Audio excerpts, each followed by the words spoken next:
Okay, let's talk about that Monday night game, assuming it's going to happen. I think it will, but we have had a few positive COVID cases for both of these teams. We have a positive case for an offensive lineman for the Giants, and then a training staff for the Buccaneers tested positive as well. No other reports as of this moment. Doesn't look like there's any jeopardy of this game being canceled, but we're going to have to monitor that situation going forward. Hopefully we have some more news before Sunday morning, because obviously waiting for someone in your Monday night lineup and then finding out that the game isn't going to happen would be really detrimental, because you can't pivot at that point. So hopefully we'll have good information come Saturday and Sunday. But as of now, it doesn't look like there's any real risk of this game not playing. I just wanted to throw that out there just in case you guys were wondering about that. So in terms of how we think this game is going to go, I think there's only one way that this game really can go. The Giants haven't surprised us at all at this point, and it is the NFL, so things do happen, but I don't trust the Giants at all to really put up a decent performance in this one. The Bucs are favored to win this one in Vegas by 12. Absolutely, massively a massive underdog for the home team here for the Giants. 45-point over-under. Bucs are implied to score about 28 points. Makes sense after Brady's been throwing 5 touchdowns all over the place this year. The Buccaneers defense has been lights out across the board. The Giants defense has been underrated, but we did see the Eagles put up a decent game against them last week. I don't really care. The Buccaneers offense is too good to be slowed down. Now, Chris Godwin injuring his finger, being out this week, definitely makes Mike Evans a much stronger play.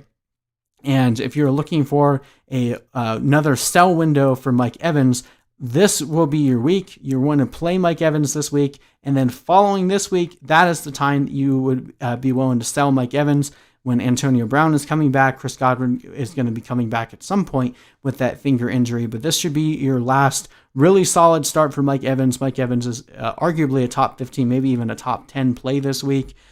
Brady, I think you can start him every week at this point until he proves otherwise. He's been dominant for fantasy over the past couple weeks, really starting to gel in this offense. Ronald Jones and Leonard Fournette, I'm comfortable starting both of them. Ronald Jones is probably going to continue to see the goal line carries going forward, but Leonard Fournette more involved in the passing game, gives you a decent floor in PPR. As we mentioned, Mike Evans, one of the better starts this week, and Gronk is back, at least thus far. Past couple weeks, he's looked like his old self, so we're going to continue staying in those flames going forward, and we're going to play the defense against the Giants pretty much every week, considering the amount of turnovers that they give up, and sacks for that matter.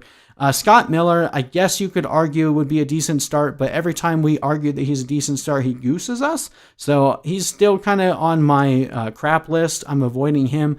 Tyler Johnson would be the guy I would throw a dart at if you absolutely are in a desperate spot and just needed to pick someone off the waivers.